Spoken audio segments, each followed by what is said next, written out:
Sin duda alguna, la humanidad nunca se había enfrentado a una época de cambios tan acelerados como los que vivimos en este siglo. Y es simplemente el efecto tremendo que ha tenido la tecnología que ha transformado de manera brutal la manera en la que vivimos los seres humanos. Uno de los elementos que está en jaque es la educación. Y el tema es que hasta la fecha muchas personas siguen creyendo que la educación es una cosa de la infancia.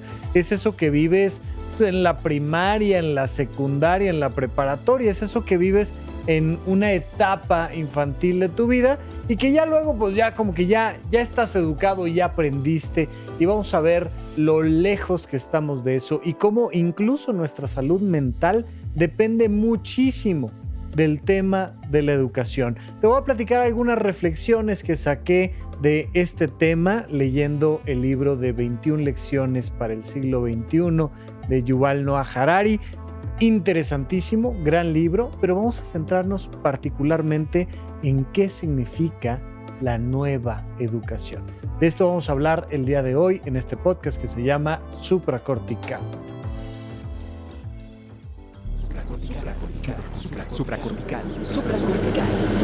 Supracortical.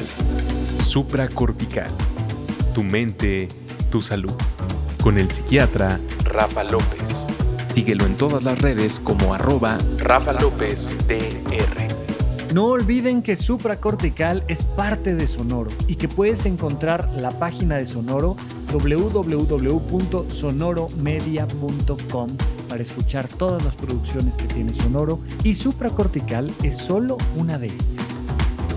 Te doy la más cordial bienvenida al podcast de Supracortical. Vamos a platicar de esta temática. Mira, de principio, un repaso rápido, Yuval Noah Harari brincó a la fama con este libro llamado Sapiens, interesantísimo, sobre la historia de la evolución de los seres humanos y cómo nos convertimos de los homínidos en los Homo sapiens sapiens, pero en todo ese proceso, por supuesto, pues nos va contando de una manera muy interesante, en algunos momentos agregándole un poquito más de su cosecha, en otros siendo muy acuicioso con la temática histórica, pero no ha sido su único libro, ha tenido varios libros, todos muy exitosos, y uno de ellos es 21 lecciones para el siglo XXI, donde se enfoca mucho en el futuro y en el futuro enfrentándose al tema de la inteligencia artificial. No es un libro precisamente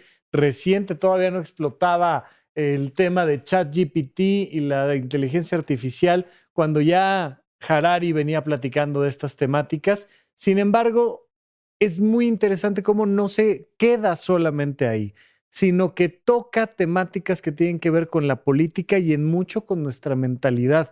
Y sin querer va profundizando en ciertos sesgos cognitivos. Ya hemos platicado aquí de los sesgos cognitivos. Es interesantísimo cómo algo que tenemos que aprender los seres humanos es que todas las personas estamos en búsqueda de una narrativa. Nuestra mente es una historia. No necesariamente es lo que todos los seres vivos necesitan. Hay muchos seres vivos que viven sin historias y particularmente el ser humano necesita las historias para crear grupos, para crear naciones, para crear dinero, recursos políticos, legales y de todo tipo, pero además incluso para crear salud. Mira, ¿a qué me dedico yo en este momento? A platicar contigo a través de un podcast. ¿Qué estoy haciendo? Pues contándote un cuento. De una u otra manera, estoy platicándote lo que significa para mí la mente humana, lo que significa para mí la salud física, la salud mental, emocional.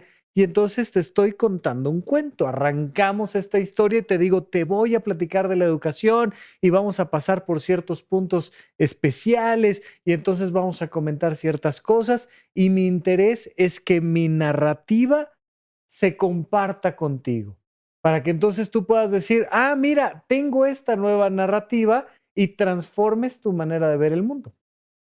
Algo que va revisando Harari a lo largo de varios de sus libros, este en particular, son nuestras narrativas respecto a la política, por ejemplo, ¿no? Y dice, ponte a jugar un pequeño juego intelectual. ¿Qué te parece si agarramos 10 himnos nacionales y le quitamos la palabrita que nos dice de qué nación es? No vamos a hablar de México, de Estados Unidos, de Argentina, de Colombia, no, y le vamos a poner nada más mi país. Y cuando haces este ejercicio mental, te das cuenta de que todos los himnos nacionales son más o menos lo mismo, ¿no? Es un pequeño llamado a la guerra, orgullo por tu nación, y tu nación es una narrativa. México es una narrativa. Y de hecho, mucho de lo que se hace en política es construir una narrativa. Y entonces hay personas a las que les gusta más la narrativa de los sistemas presidenciales actuales, y hay gente a la que le gustaba más la narrativa de otros momentos presidenciales, y ya está.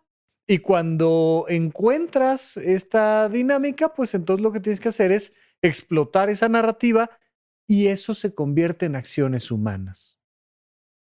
¿Y eso a mí qué? Bueno, pues que muchísimas veces te van contando narrativas desde la política, te van contando narrativas desde la publicidad y la economía, te van contando narrativas familiares, y entonces hay un tono narrativo en las reuniones familiares o en las comidas con tus amigos, y hay narraciones. Y muchas veces creemos que nosotros pensamos libremente, y lo único que estamos siendo es el resultado automático de las narraciones a las que nos enfrentamos. Esto tiene que ver con cuántos hijos tienes, si te casas o no te casas, si te divorcias o no te divorcias. Yo me acuerdo que cuando mis padres se divorciaron hace ya muchos años, empezaba a ser cada vez más normalizada la narrativa del divorcio. Sin embargo, para mi abuela, la narrativa del divorcio era una cosa terrorífica. Y hoy en día ya hasta como que le vamos agarrando el gusto, ¿no? Dice, oye, ¿cuántos matrimonios llevas? 3. No, hombre, te ha ido re bien en la vida, ¿no? Y vas transformando las narrativas sobre la sexualidad, o vas transformando las narrativas sobre la familia, y entonces pasas de estas narrativas antiguas en México que había, donde te decían, haz patria, ten un hijo, ¿no? Y entonces era la narrativa.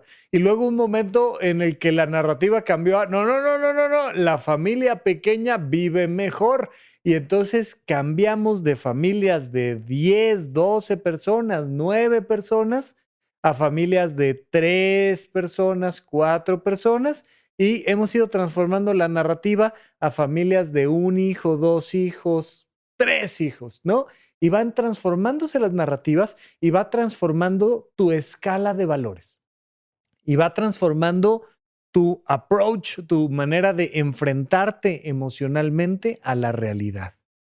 Y lo comentaba recientemente, estaba viendo contenido en internet, y unas chicas que tienen un podcast, decía una de ellas, fíjate que a mí me hubiera cambiado la vida tener referentes de mujeres bisexuales.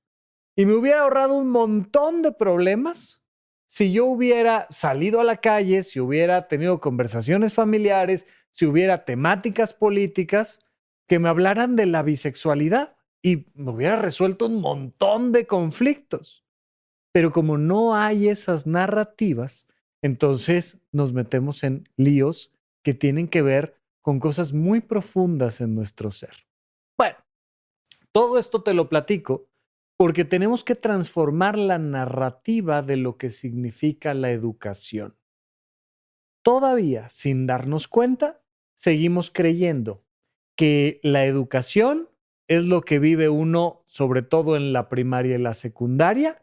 Eso es la educación, más o menos hasta la preparatoria, es decir, niños, niñas y adolescentes pues van al salón de clases, se sientan en su pupitre, se callan, miran al frente, el profesor enseña cosas, la maestra enseña cosas, y lo que tienes que hacer es memorizarlas. Y todo bien. Vaya, pues si te regresas algunas cuantas décadas, las preparatorias se ven muy parecidas hoy en día que hace 20 años. Si te regresas algunas cuantas, varias décadas, las primarias son muy parecidas hoy de lo que eran hace 50 años o 100 años. Y si te asomas a otras áreas de nuestra existencia, se ha transformado por completo la manera de vivir. Yo en este momento estoy desde mi casa, en el estudio que yo monté, con cámaras que puedo yo aquí cambiar con el toque de un dedo, y algo que se hacía en un estudio televisivo, en una gran empresa, y que entonces costaba un montón de trabajo transmitirlo por la nación y por el mundo, ahora lo puedo hacer de manera completamente sencilla. Tuve la oportunidad de platicar con Alberto Peláez, corresponsal de guerra, famosísimo cuando yo era niño, y decía, no, hombre, lo que había que hacer para lograr mandar la transmisión de la narración de la guerra cuando estábamos en Medio Oriente y mandar la transmisión y que se transmitiera en México. Y era una cosa brutalmente complicada, mientras que yo hoy en día tomo una foto y se la mando a mi amigo en París y la recibe en unos instantes y sin mayor problema y con una gran calidad. Se ha transformado el mundo en el que vivimos, pero se ha transformado muy poco la educación. Y sin embargo, la educación está, sin duda alguna, en jaque, especialmente por la popularización de algo que tiene muchas décadas existiendo, que es la inteligencia artificial generativa. Ya tuvimos por aquí un episodio platicando de cómo platicar con la inteligencia artificial y cómo si le das un contexto correcto puede ser una herramienta bien útil, pero todavía hay muchas personas que me escriben y me dicen, Rafa, es que ¿cómo le vamos a hacer con la educación ahora que las niñas, los niños y los adolescentes tienen acceso a la inteligencia artificial generativa? ¿Cómo les haces examen? ¿Cómo los haces aprender? ¿Cómo les pides un trabajo? Si simplemente la pregunta que tú les hiciste la ponen en ChatGPT o en Gemini o en, ¿no?, Copilot y te aparece la respuesta. Bueno, es que urge que entendamos que estamos muy atrasados en temas de educación. Y urge especialmente que entendamos que tenemos que cambiar la narrativa. La educación debería de ser algo permanente para el cuidado de tu salud mental. Por eso me estoy metiendo en este tema, porque ya más o menos vamos entendiendo que para lograr un envejecimiento exitoso, que para tener una buena calidad de vida, necesitamos hacer ejercicio. Todavía no nos queda del todo claro lo importante que es para tener una buena salud física y mental comer muchas plantas, especialmente verduras y algunas frutas. Todavía eso de dormir, bueno, seguimos con la narrativa de que las personas exitosas son las que trabajan más y duermen menos. Terrible narrativa.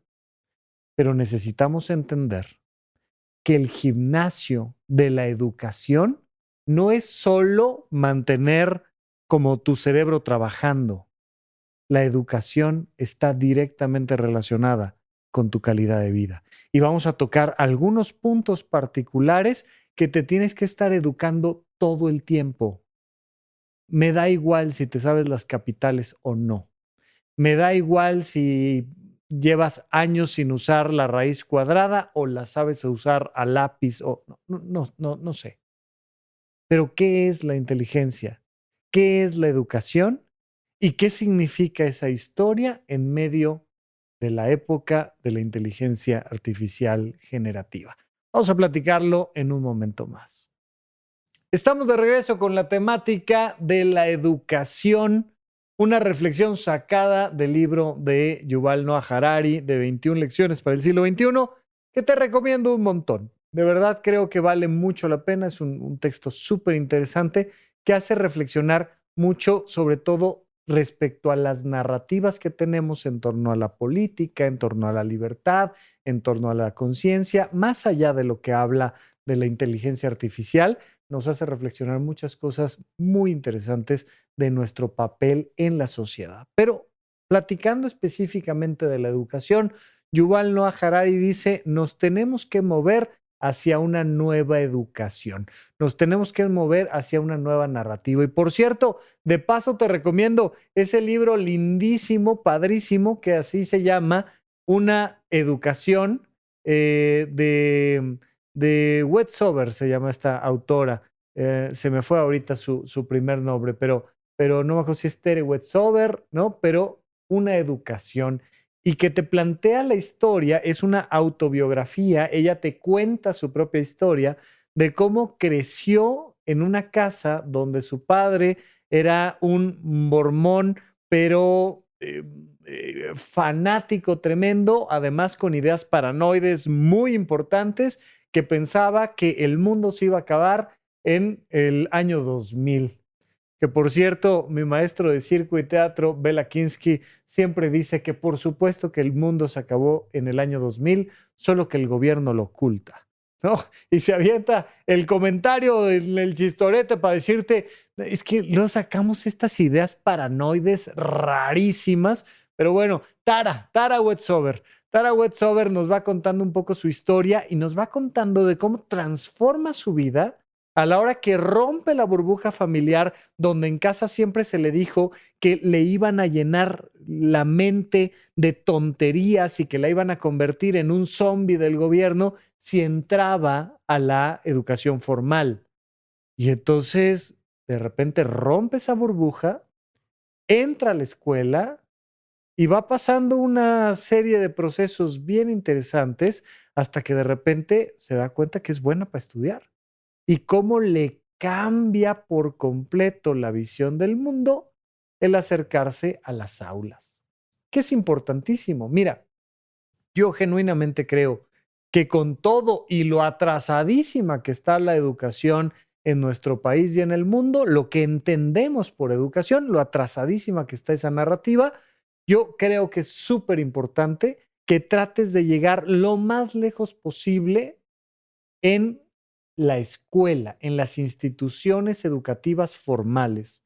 Puedes terminar la prepa, por favor, termina la preparatoria, puedes hacer una carrera, la que sea. Ay, es que no sé qué estudiar, estudia una.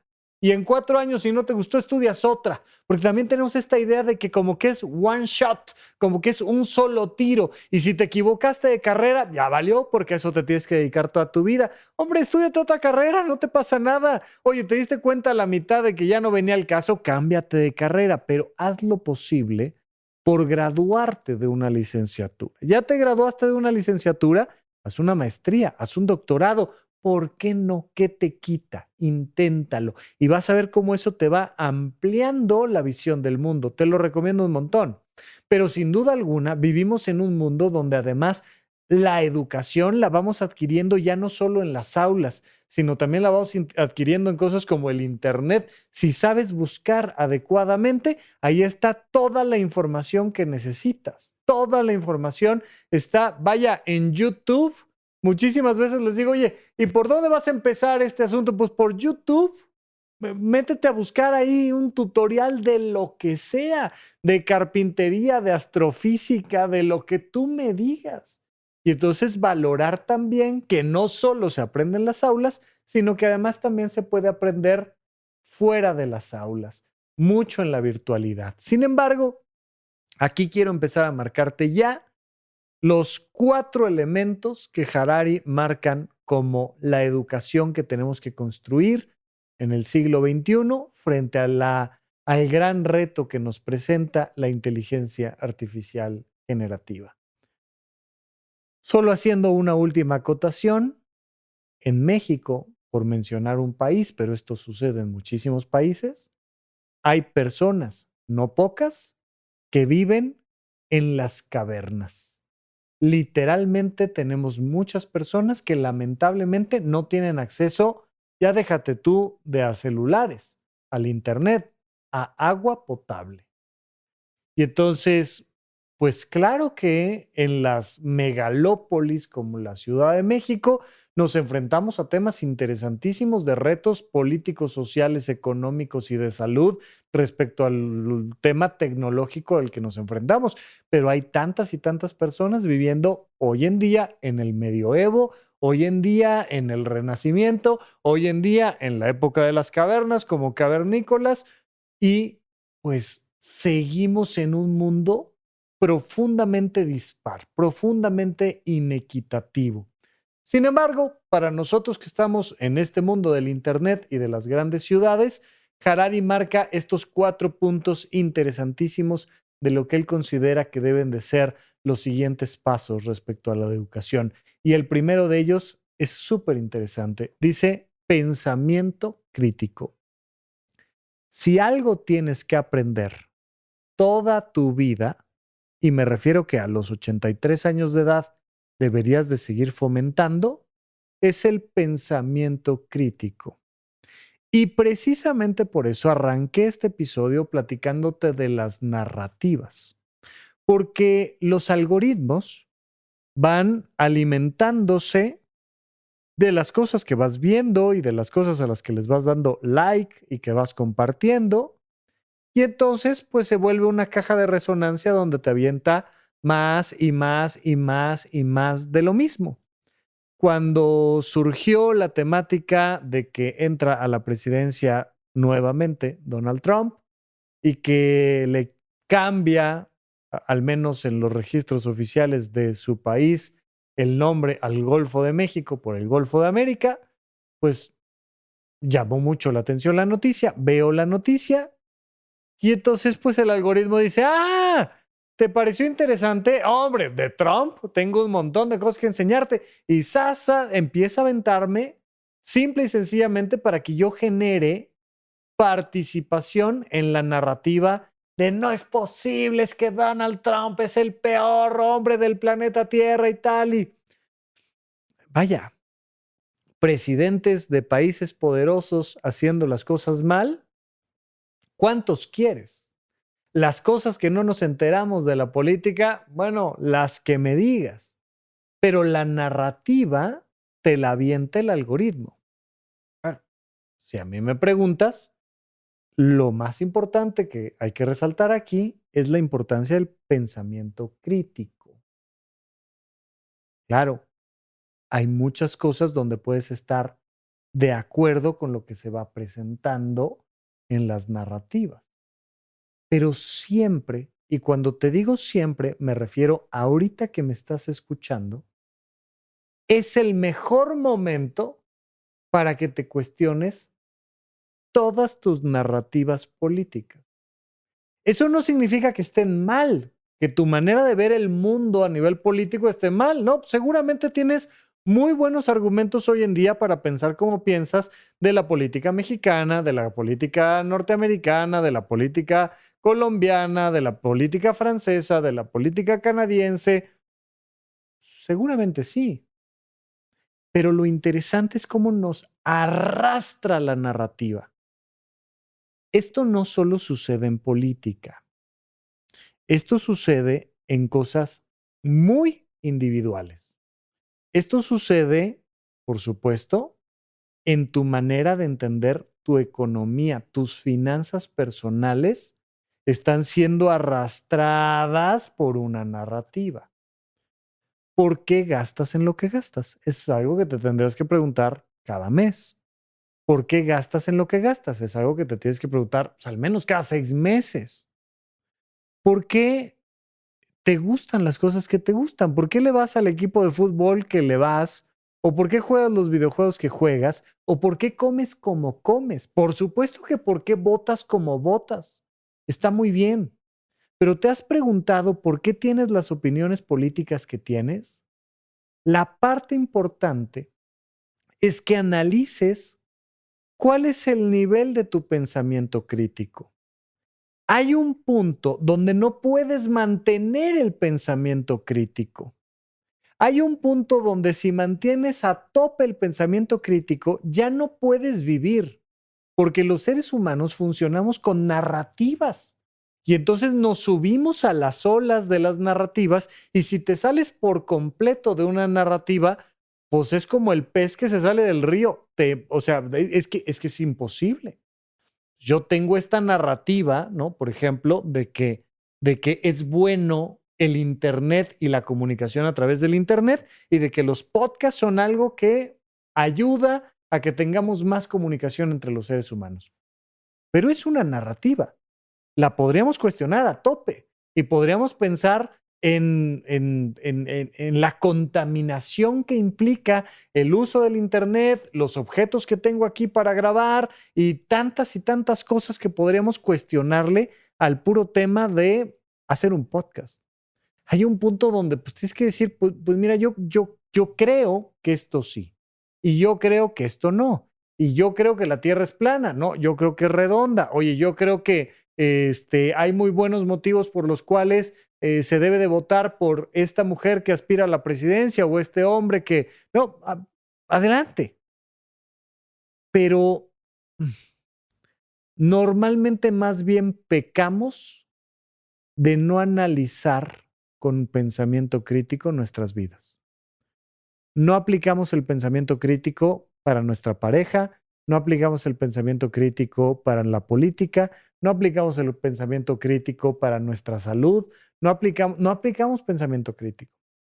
Entonces, una de las cosas de las que tenemos que aprender, porque si tú no aprendes cómo construir pensamiento crítico, no vas a poder salirte de las narrativas automáticas en las que estás inmerso, en las que estás inmersa.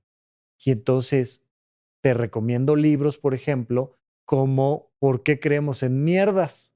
Un libro español divertido, interesante, que bien se podría llamar Sesgos Cognitivos, pero se dieron cuenta de que la narrativa de subirse a títulos escandalosos, pues vende más. Y entonces, pues le entraron por la vía del título de ¿Por qué creemos en mierdas? Y no de sesgos cognitivos, pero hace una revisión a través de la psicología formal, ¿no? Es un libro de divulgación científica de por qué creemos en mierdas, por qué creemos en cuentos falsos y entonces por qué hacemos las narrativas que hacemos y cómo todas las personas, universitarias o no, todas las personas, psiquiatras o no, todas las personas estamos inmersos en sesgos cognitivos. Pero al menos vamos aprendiendo y aprendiendo y aprendiendo y aprendiendo sobre la temática del pensamiento crítico y es algo que deberíamos de aprender desde nuestra más temprana infancia. Sí, claro, hay que memorizarse los estados de la República Mexicana. ¿Por qué no? Sí, por supuesto que hay que aprender geometría, sin duda alguna. Pero especialmente las personas deberían de aprender pensamiento crítico. ¿Y sabes cuál es el problema? Que esto es algo que no nos gusta enseñar. No nos gusta enseñar como padres de familia, ¿no? Madres y padres. No nos gusta enseñar como maestros y maestras. No nos gusta enseñar, no nos gusta. Nos gusta que las otras personas piensen como yo digo que deben de pensar. Y si yo te digo que esta es la respuesta correcta, esta es la respuesta correcta. No quiero que pienses tú críticamente si es la respuesta correcta, equivocada, o si siquiera deberíamos estar hablando de este tema o no. No fomentamos el pensamiento crítico. Cuando tú tienes menores de edad a tu cargo, es muy importante que les pidas que elijan A, B o C. Ponles opciones y deja que elijan. Y una vez que elijan, pregúntales por qué están eligiendo lo que están eligiendo. Y entonces estás fomentando su pensamiento crítico. Esto es algo que no le puedes preguntar a ChatGPT porque no va a tomar decisiones por ti y no te va a poder justificar cómo desde tu visión es mejor una opción que la otra. Oye, ChatGPT, ¿me debería de poner la chamarra roja, la azul o la verde? Brother, decídelo tú. Y luego pregúntate por qué elegiste la roja, la azul o la verde. Tiene que ver con algo del género, tiene que ver con cómo sientes que te perciben los demás, tiene que ver con que lo relacionas con un superhéroe, ¿con qué tiene que ver? Pero aprende a cuestionar. Bueno, Lo mismo que tenemos que hacer para nuestros menores de edad, lo tendremos que hacer para nosotros mismos en la vida adulta. Y entonces, observa cuando eliges entre opciones. ¿Qué tan frecuentemente eliges entre opciones? Ya sea temas laborales, económicos, de ir a ver una película o no, lo que tú me digas. ¿Qué tan frecuentemente tomas decisiones? Y luego la pregunta es, ¿por qué decidiste lo que decidiste? Hay que desarrollar el pensamiento crítico y hay que generar toda nuestra vida una visión que nos mueva hacia el pensamiento crítico. Y esta es la primera de estos 4 aspectos que quiero platicar contigo respecto a la educación, pero vamos a un pequeño corte y regresamos a este podcast que se llama Supracortical. ¿En dónde, cuándo y para qué escuchas Supracortical? Comparte tu experiencia en redes sociales para que más personas conozcan este podcast. Sigue al Dr. Rafa López en todos lados como @RafaLópezDR. Estamos de regreso en este podcast que se llama Supracortical, platicando de la temática de la educación. Y el siguiente punto que vamos a platicar es el tema de la comunicación. Si algo tenemos que aprender es a comunicarnos. Y en las escuelas no nos dejan comunicarnos. No hablen, pongan atención, te ponen tu sellito de platica en clase, ¿no? Te acordarás de nuestros sellitos de platica en clase. No sé si sigan poniendo sellitos de platica en clase, pero si sí, vaya que no hemos evolucionado nada. Pero como quiera que sea, no, ¿cómo que se van a pasar las respuestas del examen? ¿Cómo que van a hacer el ejercicio juntos? ¿Cómo que van a platicar de cómo les fue el fin de semana y de las cosas que están? No. Aquí de lo que se trata es, hey, de que te calles, memorices y respondas exámenes. No de que te comuniques. Y Yuval Noah Harari nos dice, es importantísimo que se comuniquen. Y por eso te invito a que me sigas en mis redes sociales, particularmente Instagram, TikTok, en @RafaLópezDR, donde ahí cerramos la comunicación y me cuentas y platicamos y tenemos este proceso de comunicación. Pero para que yo pueda hacer bien mi trabajo, tengo que saberme comunicar. Yo, Rafa, en particular, fui una persona muy ansiosa cuando era niño y me daba mucho miedo comunicarme con otras personas, tanto con gente de mi edad como con adultos, ¿no? Y otro día les platico de toda esta historia de cómo ya era yo una persona muy ansiosita que le daba miedo hablar y hoy en día lo que me dedico es a platicar. Y sin duda alguna, el teatro fue quien me enseñó a platicar. Y entonces me aprendí textos y textos y textos y me subía al escenario y yo lanzaba mi texto y alguien me contestaba su texto. Y entonces yo lanzaba un texto y algún otro actor, alguna otra actriz me contestaba el texto. Y yo aprendí a hablar en el teatro, aprendí a gesticular en el teatro, porque teníamos que gesticular en el teatro. Y entonces aprendí a comunicarme en el teatro. Y sin duda alguna de las grandes cosas que me cambiaron la vida fue la comunicación. Y a la fecha sigo disfrutando mucho de aprender de temas de comunicación. Fui al curso del arte de hablar en público con el doctor César Lozano y sin duda disfruté un montón el tema de estar en un curso de comunicación con personas que tenían el mismo interés que yo de aprender a hablar mejor, de aprender a comunicar mejor sus ideas. Pero hay libros lindísimos como Te lo digo a ti, por ejemplo. Hay cursos en plataformas, ya sabes, de cursos cortos y sencillos como Doméstica, por ejemplo, de temas de hablar en público. Hay personas que se dedican a esto, pero que a la hora de que tú aprendes a hablar en público, mejoran tus relaciones de pareja. A la hora de que tú aprendes a hablar en público, mejora tu relación con tus hijos. A la hora que tú aprendes a hablar en público, mejora tu salud, porque nosotros nos comunicamos con nuestra mente con palabras. Y de repente dices, híjole, traigo temas de salud mental o no quiero desarrollar temas de salud mental y tengo que dormir mejor. Y eso es un acto de comunicación. Uno de los problemas tremendos que tenemos con la salud mental es que hablamos con nosotros mismos, con nosotras mismas, y no nos comunicamos, no nos escuchamos, no nos hacemos caso. ¿no? Y digo, ay, como que debería yo de ahorrar. Y digo, no, hombre, cállate, ¿no? Y hasta lo vemos en los memes. No me estés molestando, ¿no? Oye, brother, tienes que ahorrar. No me estés molestando, me lo merezco, ¿no? Y tenemos rota la comunicación con nuestro propio ser. Como no sabemos comunicarnos con las demás personas, no escuchamos la narrativa de nuestro propio cuerpo, de nuestra propia mente, de nuestra propia voz. Pero no nos dejan comunicarnos en la vida infantil. Y entonces te dicen, hey, hey, hey, calladita te ves más bonita. Y entonces te sacaste 10 en conducta porque cerraste la boca. Yo tenía un montón de compañeras en la universidad que eran brillantes doctoras, brillantes, pero siempre les habían enseñado a cerrar la boquita. Y entonces cuando una profesora, un profesor, uno de nuestros médicos que nos estaba dando clases, hacía una pregunta, ellas aquí bajita la mano decían, nervio vago, ¿no? Aquí bajita la mano decían electrocardiograma. Bajita la mano decían resonancia magnética, ¿no? Y no levantaban la mano para decir la respuesta correcta porque les habían enseñado a callar. Personas brillantes.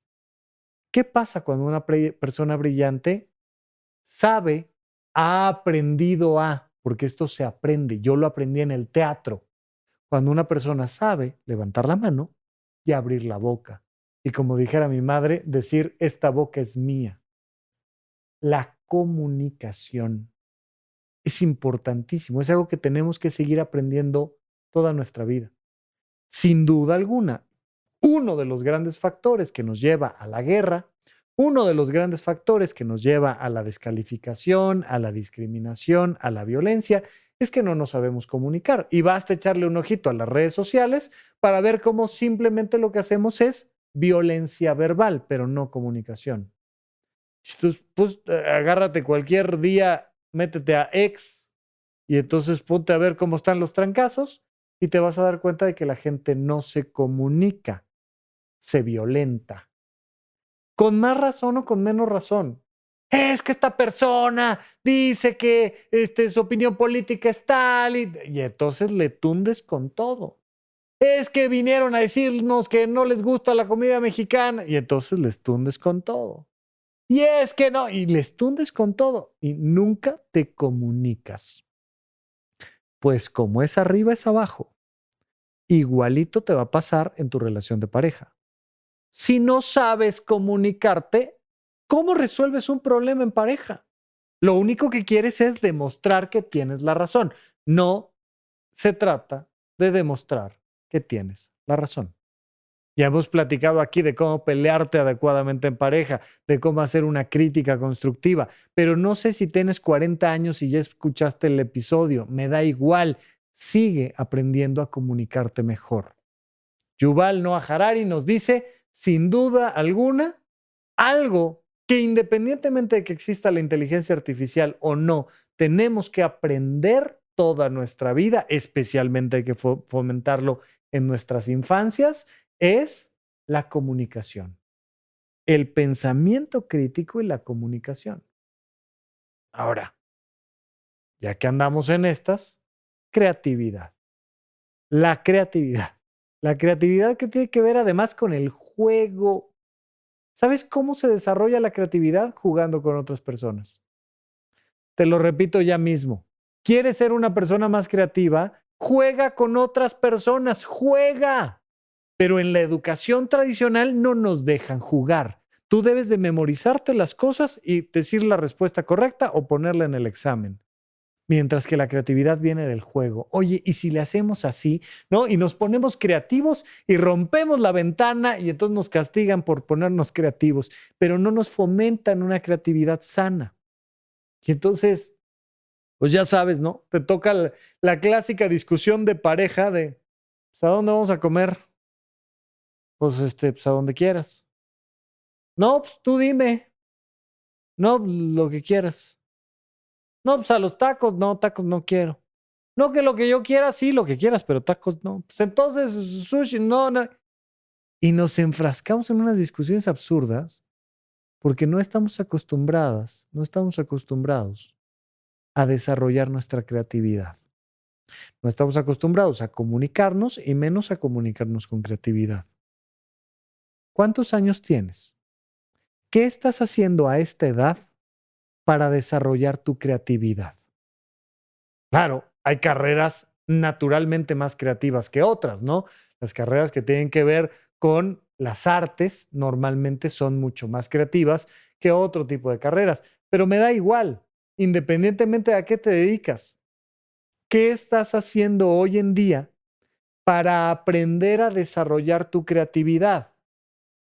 Cuando le pregunto a las personas, oye, ¿qué te gustaría hacer los próximos 5 años? No tienen idea, porque les enseñaron todo el tiempo a bloquear su creatividad y a creer que hay respuestas correctas en la vida. Oye, ¿dónde debería estar en 5 años? Es que pues yo creo que pues ascendiendo en el trabajo. ¡Ay, qué creativa! ¡Ay, mira qué padre, qué buena onda! No, pues ganando más dinero. ¡Uy, mira cuánta creatividad! La creatividad da como resultado plenitud emocional. Pero si no estás trabajando, aprendiendo a desarrollar tu creatividad constantemente, pues traemos un hueco educativo tremendo. Creatividad y colaboración. Mira, ya te he platicado de los pilares de la salud mental y los 4 que te repito todo el tiempo son: duerme bien, come bien, haz ejercicio, ten actividades recreativas. Y el siguiente, que ya te he comentado, es convivencia social. Yuval Noah Harari, en 21 lecciones para el siglo XXI, nos dice: lo que deberíamos de estarle enseñando a nuestros menores de edad es la colaboración. Esto de exámenes individuales, tareas individuales, memorización individual, pues está bien. Pero no sé si te has dado cuenta, los seres humanos somos mamíferos gregarios. No sé si sabes cuántas y cuántas personas vivimos en una misma ciudad. Personas que no sabemos colaborar. Entonces, pues tenemos un montón de problemas ecológicos, económicos, políticos, sociales, de género, sexuales, porque no sabemos colaborar. Vaya, agarras a una persona de 35 años, 40, 50 años y le dices: oye, ¿podrías conseguirte 5 nuevos amigos este año? Es como, oye, no puedo conservar a los 5 que ya tengo y tú quieres que duplique lo que me ha llevado 40 años a hacer. ¿Cómo? Pues claro, no hemos sabido construir terceros espacios, no hemos sabido colaborar entre nosotros, no hemos logrado desarrollar la educación necesaria para aprender a colaborar y creemos que, no, luego me vienen con broncas de pareja, de decir: pues es que ¿y de dónde saco una pareja? De tus actividades sociales de colaboración. De mis, ¿qué? No, no, no, no, no. Yo lo que quiero es encontrarme mágicamente al príncipe azul y darme cuenta de que era el indicado para toda mi vida. Y sin tener idea de cómo colaborar. Y luego me quiero aventar una relación de pareja y fomentar una familia y construir una nueva familia sin tener idea de cómo colaborar. Y luego la familia se vuelve disfuncional y digo: ay, ¿por qué mi familia se habrá vuelto disfuncional? Pues porque nunca aprendí a colaborar, nunca enseñé cómo colaborar y no sigo desarrollando todos los días mis capacidades colaborativas. En una época con retos tecnológicos tremendos, la recomendación de Harari es que la educación infantil debe estar centrada en pensamiento crítico, comunicación, creatividad, colaboración. Mi perspectiva personal es que definitivamente estoy de acuerdo, pero hay que llevarlo también a la vida adulta. Tu salud mental depende de estos 4 elementos, entre otras cosas. Pero particularmente te recomiendo este año, hazte el propósito de aprender pensamiento crítico, de aprender comunicación, de aprender creatividad y de aprender colaboración. Y yo estoy seguro que simplemente por ponerte esos objetivos va a mejorar muchísimo tu vida. A nivel de tu salud mental, claro, a nivel de tu salud física, pero en mucho en tus relaciones interpersonales, que hasta la fecha el estudio de Harvard sobre la felicidad, el más largo de los estudios científicos en torno a estos temas, nos dice que son las redes sociales, que son los vínculos con otras personas lo que realmente determinan la felicidad de una persona. Deja de estar contándote cuentos de que si comes cierta cosa te va a subir la serotonina y entonces vas a ser feliz. Por favor, ya tenemos que entender la importancia de la educación y de la convivencia social para mejorar el mundo en el que vivimos. Mientras tanto, yo sigo platicando contigo a través de este podcast que se llama Supracortical. Yo soy Rafa López, psiquiatra. Hasta la próxima. Gracias por escuchar Supracortical. Yo soy el psiquiatra Rafa López y me interesa muchísimo conocer tu opinión sobre este episodio o cualquier otro que hayamos publicado. Recuerda que puedes encontrarme como @RafaLópezDR en todas las redes sociales. Quiero darte las gracias por escuchar Supracortical y sobre todo por suscribirte donde sea que estés escuchando este programa y así puedes enterarte todo el tiempo de nuestros próximos estrenos.